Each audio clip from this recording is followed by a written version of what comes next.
पर बड़ी खबर देहरादून से। ग्लोबल इन्वेस्टर समिट का आज समापन। आयोजन के पहले दिन करोड़ों के निवेश पर लगी मुहर। कुल 44,000 करोड़ के निवेश प्रस्ताव पर लगी मुहर। सरकार ने निवेशकों के साथ किया बड़ा करार। आज गृह मंत्री अमित शाह समिट में शामिल होंगे। 5,000 से अधिक व्यावसायिक प्रतिनिधि शामिल। कई देशों के राजदूतों ने भी समिट में किया प्रतिभाग।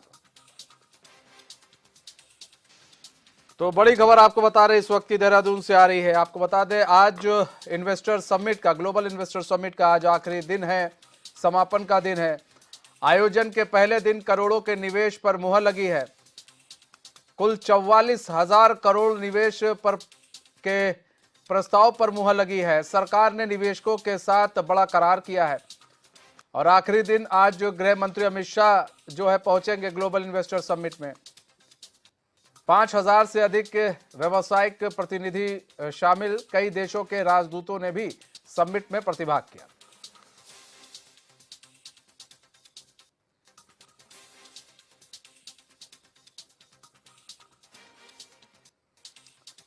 तो बड़ी खबर आपको बता रहे ग्लोबल इन्वेस्टर समिट का आज समापन का दिन है, आज आखिरी दिन है और इस आखिरी दिन आज गृह मंत्री अमित शाह पहुंचेंगे, शिरकत करेंगे आज ग्लोबल इन्वेस्टर समिट में। कल पीएम नरेंद्र मोदी पहुंचे थे और ग्लोबल इन्वेस्टर समिट का उद्घाटन किया था और बताया जा रहा है कि पहले दिन करोड़ों के निवेश पर मुहर लगी है और 44,000 करोड़ के निवेश प्रस्ताव पर यह मुहर लगी है। सरकार ने निवेशकों के साथ बड़ा करार किया है और 5,000 से अधिक व्यावसायिक प्रतिनिधि शामिल। कई देशों के राजदूतों ने भी समिट में प्रतिभाग किया।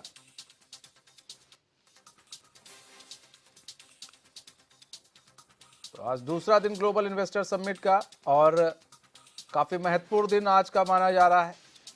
बताया जा रहा है आज भी कई हजार करोड़ के निवेश के प्रस्ताव पर मुहर लग सकती है।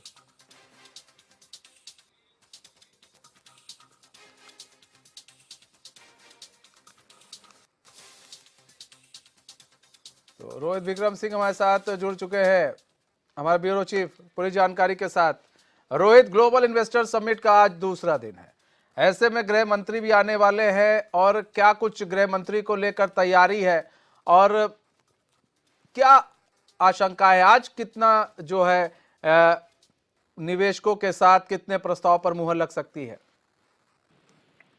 देखिए मनीष, गृह मंत्री अमित शाह करीब 12:30 बजे FRI में इन्वेस्टर समिट के समापन समारोह में पहुंचने वाले हैं और अब तक जो है प्रदेश के लिए एक बहुत ही सकारात्मक और एक बहुत ही अच्छा संकेत मिला है। 44,000 करोड़ के निवेश प्रस्ताव को मंजूरी मिली है।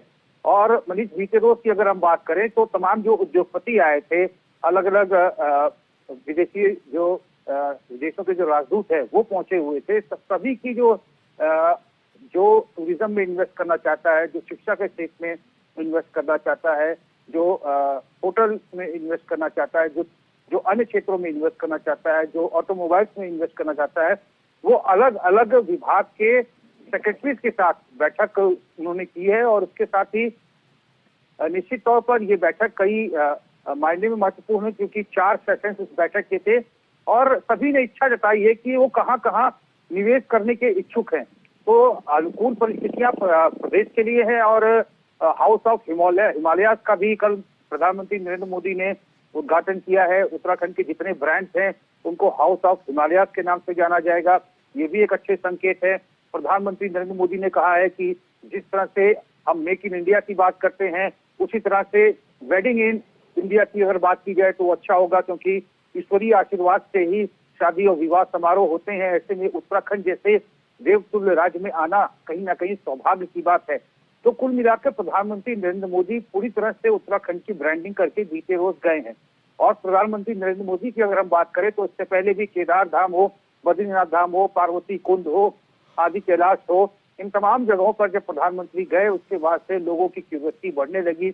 और आज ये जो पर्यटक स्थल है, जो धार्मिक स्थल है, देश विदेशों में एक उत्सुकता का एक हब बनते हुए नजर आ रहे हैं। और उसी का परिणाम है कि आज विदेशों से भी ऐसी जगहों पर लोग उत्तराखंड के घूमने आ रहे हैं, क्योंकि प्रधानमंत्री नरेंद्र मोदी ग्लोबल लीडर है। उनकी ग्लोबल लीडरशिप का ही परिणाम है कि वो जो कहते हैं वो करके दिखाते हैं। और जैसा कि उन्होंने कहा है कि आने वाला दशक उत्तराखंड का दशक होगा, तो निश्चित मान के चलिए कि कल जिस तरह से प्रधानमंत्री नरेंद्र मोदी अपना संबोधन करके गए हैं, ये प्रदेश के लिए अच्छे संकेत है। कुछ छात्र भी छात्राएं भी हमारे साथ हैं मनीष, इनसे भी हम कुछ फीडबैक लेते हैं। आप लोग इधर आ जाइए। आप लोग उत्तराखंड से ही हैं? हाँ जी, हम उत्तराखंड से ही हैं। अच्छा, कहाँ पढ़ते हैं? हम स्टेट कॉलेज ऑफ नर्सिंग से छात्र हैं। अच्छा, क्या कहेंगे जो ग्लोबल इन्वेस्टर समिट हो रहा है, प्रधानमंत्री नरेंद्र मोदी ने कल की शुरुआत की, आज होम मिनिस्टर आ रहे हैं, कितना अच्छा रिस्पॉन्स है प्रदेश के लिए? इसलिए सबसे पहले हम धन्यवाद करना चाहेंगे हमारे माननीय प्रधानमंत्री जी का कि उन्हीं के जो अथक प्रयासों से आज यह संभव हो पा रहा है कि हमारे उत्तराखंड जैसे दुर्गम क्षेत्रों में, क्योंकि पहाड़ी क्षेत्रों में विकास कार्य करना अत्यंत दुर्गम होता है, किंतु उन्होंने अपने अथक प्रयासों से हमारे उत्तराखंड के इन पहाड़ी क्षेत्रों में भी विकास की लहर वो लेकर आए हैं। हम एक बात कहते हैं कि किसी भी शहर की सड़कों से होती है, और आज जब देश विदेश के लोग हमारे देहरादून में पहुंचे हैं तो सड़कें जो है वो बहुत ही खूबसूरत बनाई गई हैं। और जैसे विकास, जैसे उन्होंने कल ही हमारा मेक इन इंडिया के साथ साथ रेडी इंडिया भी कहा है, और जो कि सच बात है। अभी हाल ही में कुछ न्यूज आए थे कि एक जो कपल है वो विदेशों में अरबों रुपए खर्च कर आए, वही अगर हम अपने देश में रहकर खर्च करें तो हमारे देश की अर्थव्यवस्था बढ़ेगी। और साथ ही उन्होंने जो 2 करोड़ महिलाओं के लिए जो उनको खाता दिया है, काफी सारे जो विकास के कार्य को कर रहे हैं। साथ ही शिक्षा के क्षेत्र में उन्होंने, जैसे हम नर्सिंग सिखाते हैं तो अभी IMC ने हमारा करिकुलम चेंज करा है, तो जितना विकास और क्षेत्रों में हो रहा है उतना ही विकास शिक्षा के क्षेत्र में, क्योंकि जो पुरानी शिक्षा पद्धति थी उसको बदलकर नई शिक्षा पद्धति लाई जा रही है। आप देख रहे हैं NCERT में बदलाव लाए जा रहे हैं, इसमें उत्तराखंड के जो हमारे इतिहास है वही लाया जा रहा है। अच्छा, ये चीज बताइए, प्रधानमंत्री मोदी ने कल एक बहुत बड़ी बात की है कि ग्लोबल वोकल फॉर लोकल और लोकल फॉर ग्लोबल की बात की, यानी कि जो लोकल प्रोडक्ट्स है उनको ग्लोबल स्तर पर पहुंचाने की बात हो रही है। आगे आइए थोड़ा, आप इसको बताइए कि ये कितनी अच्छी पहल मानती हैं इसको आप बताइए। ये काफी अच्छी पहल है। देखिए, अगर हम लोकल को ग्लोबल पर लेना चाहते हैं तो हमें स्वयं सबसे पहले अपने लोकल की चीजों को उस स्तर पर हमें खुद उपयोग भी करना होगा, तभी हम वहाँ पर लेकर जा सकते हैं। इसीलिए मुझे यह पहल बहुत ही अच्छी लग रही है। तो मनीष, देखिए यहाँ पर छात्राओं का साफ तौर पर कहना है कि प्रधानमंत्री नरेंद्र मोदी का की जो ये पहल है वाकई में एक अच्छी पहल है, और इस पहल से ये कहा जा सकता है कि ये एक अभिनव पहल है और आने वाले समय में ये मील का पत्थर साबित होगी उत्तराखंड के लिए।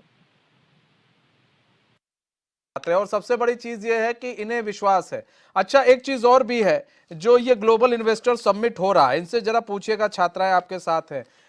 ग्लोबल इन्वेस्टर समिट हो रहा है और जिस हिसाब से यहाँ पर पूरी प्लानिंग की गई है, यहाँ पर निवेशक आए हैं, इनको लग रहा है कि अब इन्हें पढ़ाई के बाद बाहर नहीं जाना पड़ेगा और कुछ सालों बाद इन लोग को नौकरी यहीं पर मिलेगी और ये लोग यहीं पर रहकर काम करेंगे। निश्चित तौर पर मनीष, क्योंकि छात्राएं जो भी थी, अभी छात्राएं चली गई हैं यहाँ से, और आपका प्रश्न बिल्कुल वाजिब है, क्योंकि अगर जैसा प्रधानमंत्री मोदी ने कहा है कि vocal for local and local for global, इसके संकेत सिर्फ उत्पादन क्षेत्र से नहीं, शिक्षा के क्षेत्र में, टूरिज्म के क्षेत्र में, तमाम क्षेत्रों में इसके संकेत मिलते हैं। और निश्चित तौर पर जब उत्तराखंड में हॉस्पिटैलिटी इंडस्ट्रीज खुलेंगी, और यहाँ तक की सरकार ने कहा है कि यदि कोई प्राइवेट जो निवेशक है, यदि कोई प्राइवेट विद्यालय खोलते हैं या कोई होटल खोलते हैं या फिर इस प्रकार का कोई उद्योग लगाते हैं, उनको राज्य सरकार 25% की सब्सिडी देगी। तो निश्चित मानकर चलिए, चाहे वो अरोमा का क्षेत्र हो, हॉस्पिटैलिटी इंडस्ट्री हो, ऑटोमोबाइल्स का क्षेत्र हो, IT का क्षेत्र हो, ये तमाम सेक्टर्स में जब विकास होगा तो निश्चित तौर पर यहाँ के जो नौजवान हैं उनको यहीं पे रोजगार मिलेगा। और 2023 का इन्वेस्टर समिट कई मायने में महत्वपूर्ण इसलिए भी है मनीष, क्योंकि प्रधानमंत्री नरेंद्र मोदी कल खुद कह चुके हैं कि मेरा उत्तराखंड से बहुत बेहद लगाव है, मेरा आध्यात्मिक जीवन यहाँ पर गुजरा है और मैं चाहता हूँ कि उत्तराखंड आने वाला दशक जो है उत्तराखंड का दशक हो। तो ये तमाम बातें जो प्रधानमंत्री नरेंद्र मोदी ने की हैं, निश्चित तौर पर निवेशकों के मन में ये बातें घर की होंगी, और इसीलिए निवेशक जो है पहले दिन ही एक संकेत मिल गए। 44,000 करोड़ का जो निवेश है इसका करार हो गया।